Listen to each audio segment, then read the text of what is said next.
নাঙ্গলকোটে ইসলামী ছাত্র শিবিরের সাথী সদস্যদের সম্মানে ঈদ পুনর্মিলনী। শিরোনাম শুনছিলেন, এবার বিস্তারিত। আপনারা দেখছেন এসপিটিভি, দেশ ও মানুষের কল্যাণে। কুমিল্লার নাঙ্গলকোট উপজেলা ও পৌরসভা বাংলাদেশ জামায়াতে ইসলামীর উদ্যোগে ইসলামী ছাত্র শিবিরের সাবেক ও বর্তমান সাথী ও সদস্যদের সম্মানে ঈদ পুনর্মিলনী বুধবার সকালে বেগম জামিলা মেমোরিয়াল উচ্চ বিদ্যালয় মাঠে অনুষ্ঠিত হয়েছে।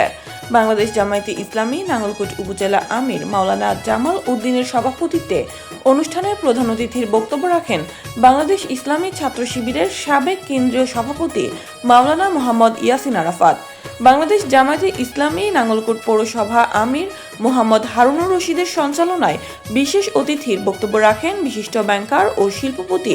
ডক্টর মোহাম্মদ দেলোয়ার হোসাইন, রাঙ্গামাটি জেলা সাবেক সেক্রেটারি ইঞ্জিনিয়ার আবুল কালাম, ঢাকা দারুস সালাম থানা আমির হেকিম আব্দুল মান্নান ভূঁইয়া, বাংলাদেশ মাদ্রাসা শিক্ষা বোর্ড কারিকুলাম বিশেষজ্ঞ ডক্টর হেদায়েতুল্লাহ, ইসলামী ছাত্র শিবির সাবেক কেন্দ্রীয় প্রচার সম্পাদক মনির আহমেদ, কুমিল্লা মহানগর জামায়াতে ইসলামী সহকারী সেক্রেটারি অধ্যাপক নাসির আহমদ মোল্লা, ইসলামী ছাত্র শিবির সাবেক কার্যকরী পরিষদ সদস্য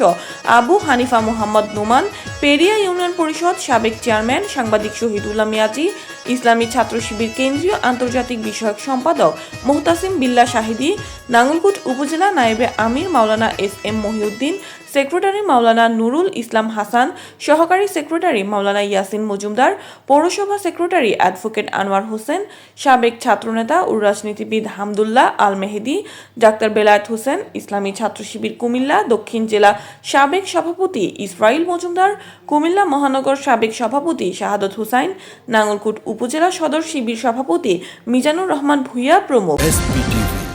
দেশ ও মানুষের কল্যাণে।